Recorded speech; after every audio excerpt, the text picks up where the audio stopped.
Welcome to our little journey on finding a garden in 2015 and the last 5 years of building this garden from the abandoned state that we found it in. Hello from Lionel and Kingsley. We're the owners of Cypress Farm, and the videos that you're about to see hopefully take you on part of the journey that we've had over the last 5 years. The garden itself has been extensive in the past. We didn't have any knowledge of this in 2015, but began the whole process of clearing lakes, clearing undergrowth and blackberries, and began the gargantuan process of reinterpreting what fragments of the garden we could find. This was no small undertaking, as the garden covers around 12 acres all told, and almost all of that had degraded or been overgrown. But a chance finding by the previous owners of some maps really changed that. And these maps that we found were done by the original owners from the 1980s into the 1990s. And they detailed the grand plan, the layout, there's the house, and all the plantings. And year by year, they recorded every species, including the price, where they were planted, the date they were planted, and so on. This meant that we began understanding a lot about what the garden was designed for and what its own journey was meant to be. The problem was, with all of these plans, there was no overarching single principle that we could find. That was until we discovered a book by Derek Fells, The Impressionist Garden, in our library in 2015, and realised that the lakes and some of the garden design were very reminiscent of Monet's garden in Giverny. And so, using that as a concept, we began to explore how we could develop a version of an Impressionist garden, but with a great difference. This is a garden embedded in a forest. And of course, being great native plant enthusiasts, we were also keen that we rebuild over some of the cleared areas of the property large native gardens, not least to help the local wildlife, which have now returned in great abundance. In 2020, we were also fortunate in having the chance encounter with the original owner of the property. And that chance encounter meant that we were lucky enough to get hold of photos from the 1990s of the original property. And as you can see, the area had been cleared for cattle grazing. It was mostly bracken, blackberry. There's the foundations for the house that's going in. And this is from the 1990s to 1995. But most of the area was extensively cleared with little respect for any of the natural abundance. You'll see in some of those images there the fledgling tree ferns, originally planted by the owner of the property from the 1960s. He planted 4 along the Cypress Brook that you see here, and they have now become one of the major framework features for the whole garden.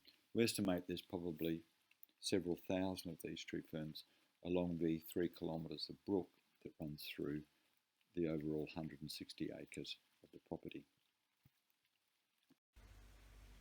The property is situated in 160 acres of mostly intact old growth forest in a high rainfall area south of Dwellingup, about 1200 millimetres. Here you see the 2 lakes. That's called Japanese Lake. The next is called Monet Lake. They are both fed from Nyngan and Cypress Springs that rise around 3.5 to 4 kilometres from the property in National Park. Springs produce around 5,000 litres a minute at peak flow. We're greatly blessed by having a very large amount of forest and hence abundant wildlife, including very large populations of 2 nationally threatened black cockatoos. The managed part of the garden is situated in the central core of the area and is comprised of a replenishment and refreshment of original plantings from the 1990s. Many of those had either decayed or died, and as a result we've been spending the last 5 years enriching the area. Monet Lake that you see here, this is on the northern edge. You can see fountains running. They all are naturally fed from water that we now bring in from one of the springs. And the vision that you're seeing is all of autumn colour that's happening at this time of the year. Many of the reds are Japanese maples. We have over 60 varieties, including many standard weepers that we've brought in. And here you can see Lagostromia or crepe myrtles in full colour and Japanese maples in the black background, and in the distance the golden ash that sit around the main lake. Of course, tree ferns are abundant throughout the area. Because of the large amount of water that flows into the property, we're very fortunate in having many water features. This is Trout Pond. Again, you can see some autumn coral, Chinese pistachio and the liquid amber in the background. And again, this is all fed from natural water pressure some 40 metres up. And the ubiquitous tree ferns that abound in the property. They add probably one of the great landscape elements throughout. We estimate we have in excess of 1,000 mature tree ferns. Monet Lake itself, with our swimming platform, is a lovely lake. Changes its water every 2 days. We've built small landings, and now we're seeing a view through the maple garden with our very splendid Acer japonicum, true Japanese maple in full leaf, and our Chinese pavilion, which was completed in 2019. The big green tree is the last to go into true full colour, and that's the snakebark maple, Acer davidii. We also have a range of other lipstick maples in the garden, a whole range of different species, through to many different Japanese upright maples.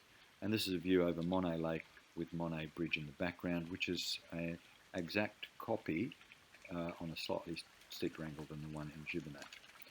We've planted over 300 azaleas and a whole host of camellias. This is one of our small azalea walks that takes you through to one of the streams flowing into Monet Lake. And you'll see the sort of flow that we're getting into the lake. It's quite considerable. And of course, beautifully potable water that we bring in to our houses that we have on the property. The back garden area is a lovely area. All the lawns that you see are all native lawns, Microlina stipoides weeping grass. This is looking across the lawns through to the rose arbor. We have a collection of Brookmansia. We've collected about 12 different varieties, doubles, variegators and so on. And this is our latest garden. It's just 7 months old when we've taken this video. And this is the pond of reflection where we grow some of our water lilies. Again, the water flow that you see coming in is all naturally fed. This is a collection of sasanquas, azaleas and hydrangeas. And our very latest, just a few months old, is our new conservatory, which we built over our recent holiday break, which also has a collection of ferns and rockeries inside, and our begonia and orchid collection thrive under the measy conditions. We also can grow wonderful things such as this beautiful pitcher plant, tropical pitcher plant that you see here with the temperate environment that we have. The conservatory itself is giving us new opportunities to grow a whole range of different plants, as you can see, and with time we'll enrich this collection, but no doubt we will very quickly run out of space. All of the rockeries are fed with a constant drip coming again from our permanent water supply up on the nearby hill. The garden also has a large number of different floral collections. Later YouTubes will show you the tulips and daffodil collections as they come into flower later this year. We also have a large collection of waratahs, over 50 plants, many of the Shady Lady and some of the best hybrids. We also have excellent whites growing in the garden, and because of the temperate climate, it's an ideal location for us to grow many different orchid species. And here you can see Pleone, which is the Formosan orchid, or from Taiwan. It's a cool temperate orchid, and we grow a number of different cultivars. And as you can see, this was at the 2019 Waruna horticultural show where our potted peonies won the outstanding exhibit. One of the great joys of the property, though, is beside the 12 acres, is the fact that much of the property is still semi-natural and pristine areas with this abundant water flow that cascades through the property, meaning that we have many kilometres of wonderful bushwalks that we've put through and benches where you can dwell and contemplate the wonderful environments that we have still remaining in Western Australia. So thank you all for joining with us. This has just been a small snapshot of Cypress Farm, which is our garden in the forest.